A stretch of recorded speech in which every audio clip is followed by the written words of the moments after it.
Hey! Salut les chouchous, c'est Shirley. Bienvenue sur la chaîne Obèse, mais pas que. Et ouais! Alors, comment allez-vous mes chéris? Comment se passe votre semaine? Bien? Peut mieux faire? C'est une horreur? C'est bien, oui. C'est mieux. Si c'est une horreur, on fera mieux. Surtout que encore un jour et après, c'est le week-end. Alors, aujourd'hui, comme convenu, on se retrouve pour mon nouveau chapitre concernant donc mon parcours par rapport à ma sleeve. Donc, je voulais déjà pour commencer remercier tous ceux qui ont pris le temps de venir regarder mes vidéos, ceux qui ont liké, ceux qui se sont abonnés. Je vous remercie énormément. J'espère encore une fois que la story time d'aujourd'hui va vous intéresser, qu'elle vous apportera des réponses à vos questions. Si vous en avez d'ailleurs, n'hésitez pas, laissez-le en commentaire et j'y répondrai. Et bien sûr, abonnez-vous pour ceux qui ne sont pas encore abonnés.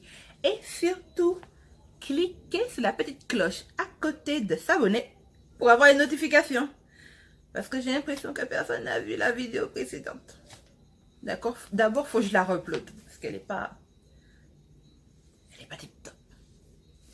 Dites pas ça trop fort. Donc, c'était déjà pour commencer.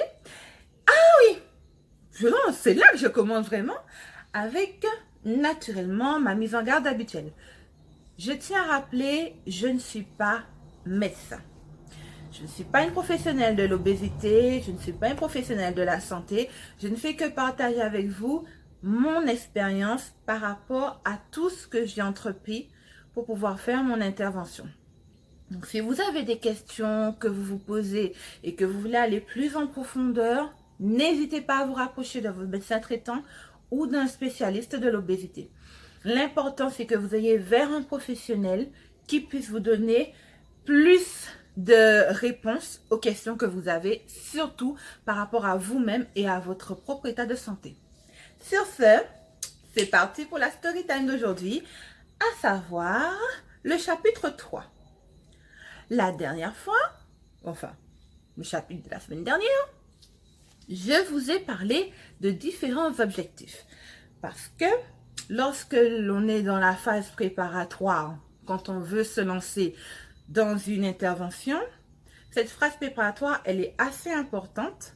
C'est un moment en fait pour nous de bien nous informer parce que l'opération que l'on veut faire, que ce soit la sleeve ou le bypass ou autre type d'opération, ce n'est pas une opération qui est légère. Au contraire, c'est quelque chose qui a de lourdes conséquences et il est très important d'être correctement informé. Et on va vous le répéter souvent. Comme ça, vous trouvez que ça va prendre du temps, ça va revenir beaucoup.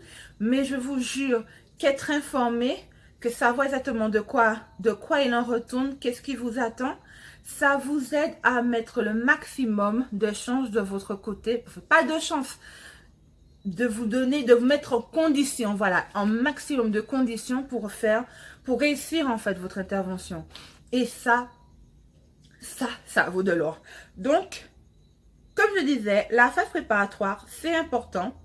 C'est important pour vous de pouvoir participer pleinement à l'accompagnement avec les professionnels afin de pouvoir poser les questions, pouvoir aussi comprendre de quoi il en retourne, de comprendre les difficultés que vous aurez, ces difficultés il y a et toutes les choses auxquelles vous allez devoir faire face. C'est aussi important pour vous de pouvoir bien comprendre ce que cette intervention va amener sur vous. Enfin, va amener comme modification, par quoi vous allez passer. Et surtout, comprendre, accepter que quoi qu'on fasse, il faudra être patient, régulier et surtout motivé. Motivé. Croyez-moi, ça compte beaucoup. Et donc, les équipes, en fonction de là où vous aurez, Donc là, vous irez, pardon, vous aurez une équipe qui aura sa propre phase préparatoire. Alors, pour moi, est, qui est accompagné par le CMSO de Basse-Terre, dont je vais mettre là ou là le Facebook. Pour ceux que ça intéresse, ils ont un Facebook, donc vous pourrez toujours aller les voir. Vous pourrez aussi poser des questions au docteur Laurence Baru, qui répond en général. Oui, oui, elle répond quand on pose des questions. Donc, n'hésitez pas, au contraire, allez-y. Si vous venez de la part de Shirley, elle sera kiffée. Donc, vous allez avoir un petit aperçu, en fait, de quelques activités qu'ils font, des événements aussi qu'ils mettent en place au niveau donc, de ce centre. Et c'est aussi une manière de prendre un premier contact, en fait, aussi, qui peut être tout aussi intéressant. Donc, voilà. Moi, je suis donc suivie par le centre, comme je l'ai dit, le fameux CMSO de Basse-Terre. Et ils ont donc une phase préparatoire qui, en fait, se base sur la compréhension d'objectifs. C'est-à-dire qu'on a des objectifs qu'on doit comprendre, mais surtout atteindre. Et ces divers objectifs suivent les thèmes suivants. Donc, 1, ce qu'on appelle manger équilibré. 2, les sensations alimentaires. 3, la chirurgie bariatrique. Et en 4, ah non, je me suis trompée. En 3, c'est l'activité physique. Et en 4, la chirurgie bariatrique. Alors, on reprend. En 1, manger équilibré. En 2, les sensations alimentaires. En 3, l'activité physique. Et en 4, la chirurgie bariatrique. Voilà. Et donc, comme je vous le disais lors de la vidéo précédente, le premier objectif, donc, manger équilibré, va être divisé en sous-catégories, si on peut dire, de thèmes qu'il vous faudra comprendre et maîtriser. Premier thème, la main. Alors, c'est là où vous vous posez la question, qu'est-ce qu'elle raconte? Pour ceux qui ont l'occasion d'aller sur mon compte Insta ou sur mon compte Facebook, allez-y. Vous aurez l'occasion de voir que j'ai fait des photos assez souvent de repas où je parle un peu des menus que je mange. Et je répète souvent cette petite phrase qui est un petit peu mon leitmotiv perso à moi. Quand t'as faim, mange la main. Alors, qu'est-ce que c'est? En fait, la main, lorsque moi, allez, je vais faire plus simple. Moi, souvent, par rapport à mon obésité, la première chose qu'on me disait, c'est fais des régimes, ne mange pas certains aliments, faut pas manger trop gras, faut pas manger trop sucré, et il faut faire des régimes. Et du coup, tous ces régimes, toute cette restriction ne faisaient qu'une seule chose, emmener de la frustration. Et dès que j'avais l'occasion, par exemple, d'avoir au moins une chance de pouvoir enfin me prendre un bokit, je prenais 2, 3 bokits. Donc, la première chose qu'on vous apprend, c'est qu'il ne s'agit pas de vous priver, de vous restreindre, bien au contraire, puisque la première chose qu'on vous dit, c'est plus de régime, plus de régime, plus de régime, plus de régime, plus de régime, plus de régime, plus de régime, plus de régime. Oui, croyez-moi, ça a son importance. Plus de régime, plus jamais, nada, niente, je ferai plus de régime de ma vie. C'est le petit bonus, le petit plus de la joie. Plus de régime. Non. Nada, niente, awa. Bref. Donc, à ce plus de régime, vous allez avoir en contrepartie manger de façon équilibrée. Et donc, manger de façon équilibrée, c'est surtout pouvoir varier le plus que possible son alimentation pour pouvoir apporter à son corps, au corps ce dont il a besoin. Et donc, cette fameuse alimentation, c'est de pouvoir, à chaque fois que l'on mange, avoir devant soi, dans son assiette, enfin, au moment de manger, le plus d'aliments possible des 8 familles alimentaires, 8 catégories d'aliments que nous avons. Et nous le retrouvons au niveau de la main. Alors, de quoi il s'agit? Peu importe l'ordre, hein, mais là, ce que je me souviens, d'abord les féculents. Alors, les féculents, ce sont les légumineux, ce sont les pâtes, ce sont les pommes de terre, les ignames, le madère, le fouillis à pain, bref, tout ce qui est féculent, qui vous apporte principalement des nutriments tels que des vitamines, des glucides. Et je vais me faire taper parce que je me rappelle pas de tout. Les minéraux. Non, pas des minéraux. Il va falloir couper ça. Ah bah si. Des glucides, des vitamines et des minéraux. Ah ben, c'était resté dans ma tête. Non, mais j'aurais dû... Non, bref. J'ai honte. Mais en fait, j'ai mon petit tableau. Parce que, entre parenthèses, un conseil, n'hésitez pas à prendre des notes. C'est peut-être très scolaire, mais ça vous permet, comme moi après, de pouvoir revenir là-dessus quand vous avez des doutes et de pouvoir, quelque temps après, être capable de pouvoir avoir encore votre petit pense-bête au cas où si vous avez quelque chose qui s'est échappé. Enfin bon, vous avez compris de quoi je veux parler. Donc, on reprend les féculents. Les féculents, comme j'ai dit, ce sont les aliments qui vont vous permettre d'avoir comme nutriments les fameux glucides, vitamines et minéraux. Et ce qui est surtout très important, c'est que ce sont les aliments qui vont vous donner qui sont en fait la source de l'énergie pour toute l'activité que vous avez, même dormir. Et ouais, dormir est une activité, contrairement à ce que beaucoup de personnes pensent. C'est la sieste aussi, c'est une activité. Parce que constamment, votre corps est en train de brûler de l'énergie. Et cette énergie, c'est les féculents qui vous les emmènent. Donc, nous avons les féculents. Ensuite, nous avons les légumes. Les légumes et les fruits. Alors, pour ces deux-là, légumes et fruits, c'est... les nutriments que vous allez avoir, c'est vitamines et fibres. Ce seront surtout des nutriments qui vont favoriser la digestion ainsi que le travail de l'intestin. Vous voyez, le travail du boyau. Pour que après que tu aies mangé le bokit, quand tu l'accompagnes avec une bonne salade et que tu vas derrière pour pouvoir prendre, je sais pas moi, un dessert, une petite... une tranche de melon bien sucré, ça puisse descendre dans le boyau et que ça puisse faire son chemin comme il faut. Et en attendant, vous avez quand même récupéré les nutriments, vitamines et fibres qui sont importants pour vous. Que du bonheur. Ok. Ensuite, qu'est-ce que nous avons? Les viandes, œufs et poissons. Alors là, ce sont les protéines. Les protéines vont vous permettre... Alors, excusez-moi. Les protéines, c'est les protéines que vous allez avoir. Donc, les protéines, effectivement, qui sont ce qu'on appelle les nutriments constructeurs. Mais ça, c'est beaucoup pour les muscles. Voilà. Donc, c'est tout ce qui est construction musculaire. Après les protéines, nous avons les produits laitiers. Les produits laitiers...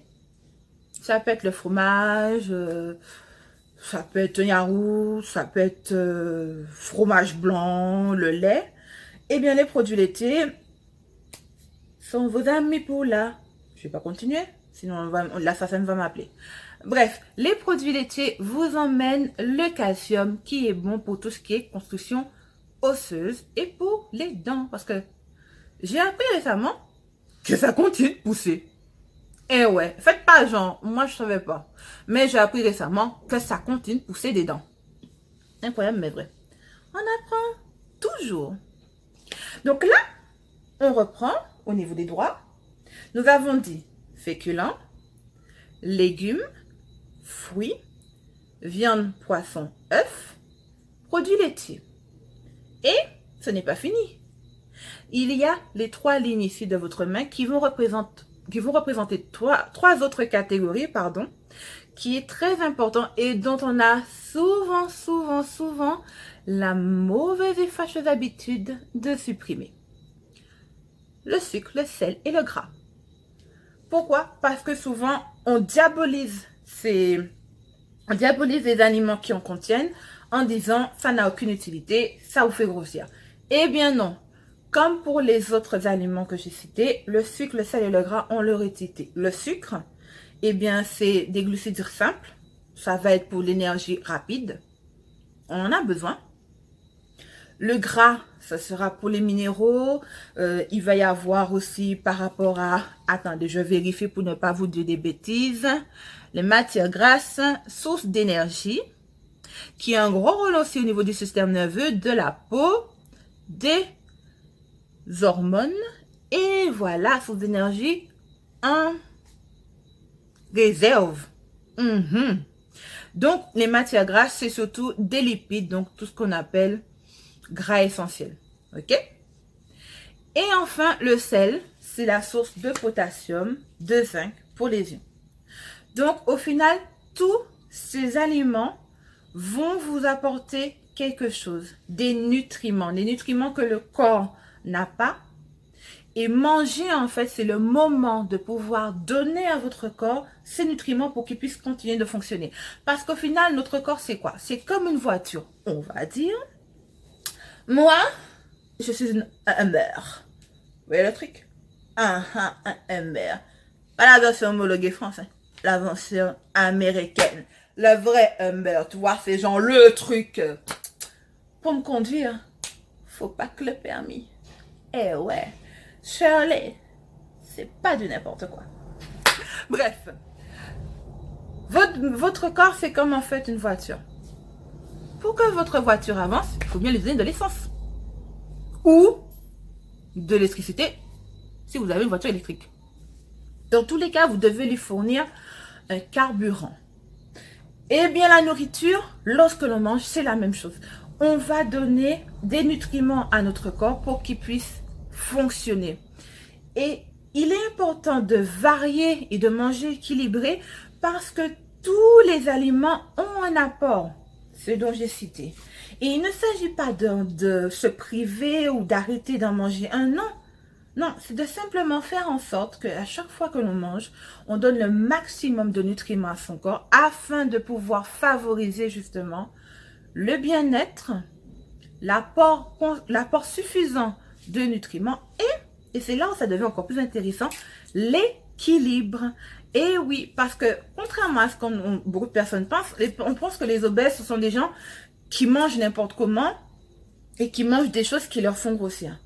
Et on se dit après, ah, pour arrêter ton obésité, il faut que tu fasses un régime. Non, faux. Déjà parce que le régime, tu te retrouves pendant un certain temps à devoir dire, ouais, je vais pas manger ci, je vais pas manger ça, je vais faire tel régime, régime bleu, blanc, rouge, jaune, vert, Y, je sais pas quoi, de régime du jour, de l'heure de mon astre de naissance, régime des planètes, régime du mois, du quart d'heure, de l'horoscope. Je ne manque aucun respect aux personnes qui font toujours des régimes. Sauf que pour moi, c'est plus mon cas et je me sens pas plus mal. Donc, excusez-moi, pardon. Lorsque vous vous retrouvez souvent dans ce système de régime et de le priver d'aliments, ce qui se passe, c'est que vous êtes dans la frustration. Vous êtes dans la frustration et à chaque fois que vous avez le moindre occasion, ça passe. C'est fini, on y va. Et comme je disais tout à l'heure là, au lieu par exemple de pouvoir manger un bokit et de me satisfaire de mon bokit avec ce que j'ai mis là-dedans, en plus, le truc qui est génial, c'est que le CMS ou de Basse-Terre, ils font les journées la journée nationale contre l'obésité. Et assez souvent, il y a une voiture à bokit. Bon, il n'y a pas que ça, mais il y a une voiture à bokit, histoire de bien vous prouver que dans le bokit, on peut retrouver tout ce qu'il faut de notre main et que ça nous permet de manger équilibré. Le tout, c'est de ne pas être dans l'excès. Le tout, c'est de rester dans un équilibre. Manger ce dont on a besoin au niveau de notre corps pour dépenser. Il ne s'agit pas donc de manger moins et de dépenser plus, ou de manger plus et de dépenser moins. Il s'agit juste de manger ce que tu as besoin de dépenser. Voilà. C'est simple, c'est nickel, c'est dada, c'est comme on te dit, la pluie ça mouille, le soleil c'est chaud, le vent ça fait froid. Et les moustiques, ça pique. Désolée, elle arrêtait pas de tourner derrière moi là depuis tard. Elle me fait des trucs là et c'est pas possible. Et si quelqu'un veut me parler d'une histoire de protéger les insectes, non, pas cela. Bref. Ouais, voilà. Donc, je voulais parler de la main. Et pour finir rapidement, parce que je trouve que ça fait un petit bout de temps là quand même, il y a dans la catégorie de manger équilibré d'autres éléments aussi que l'on voit avec cette équipe, à savoir donc déjà comment associer donc les différents aliments de la main. Donc on voit les menus.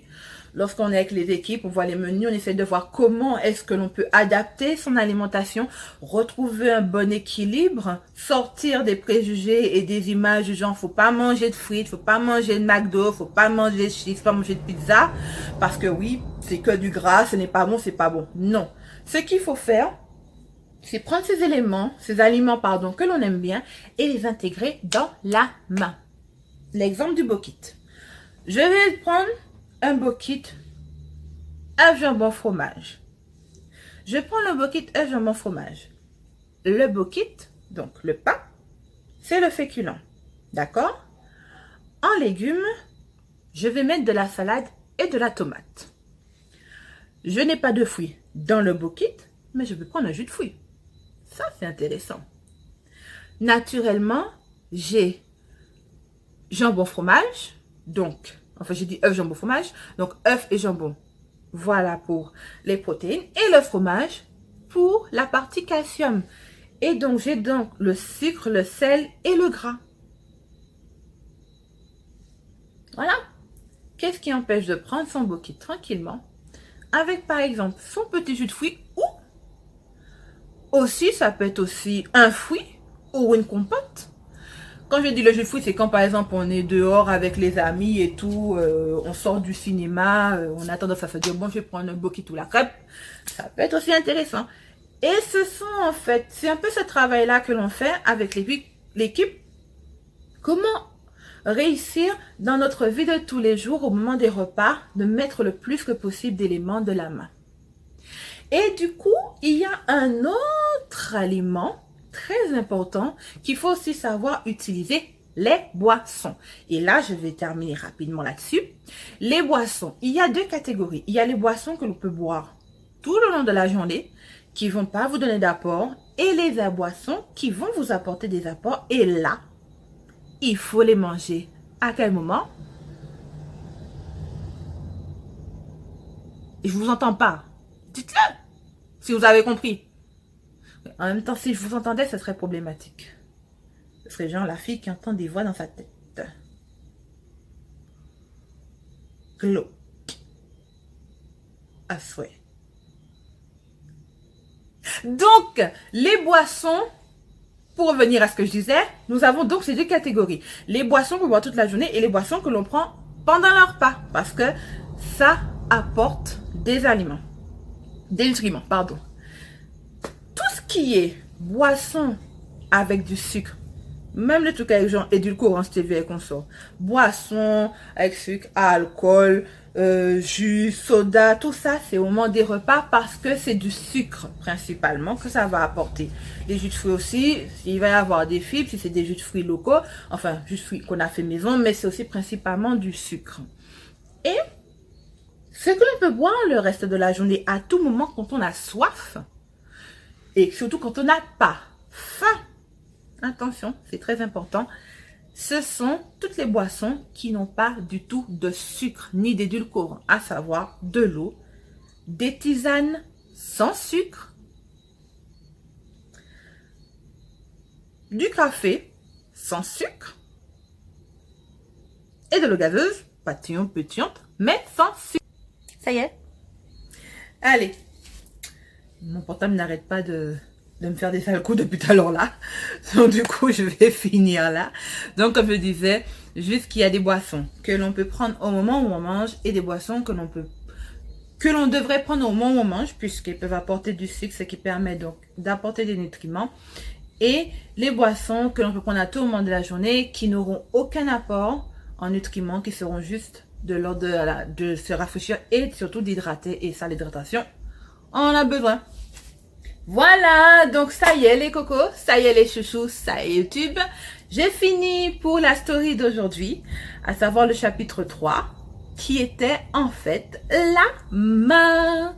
Je suis plus très sûre de vous l'avoir dit avant, mais la main qui est le premier objectif à atteindre et à comprendre avant de passer à la suite. Et donc au prochain épisode, je vous ferai le second objectif. Vous allez voir, c'est tout aussi intéressant.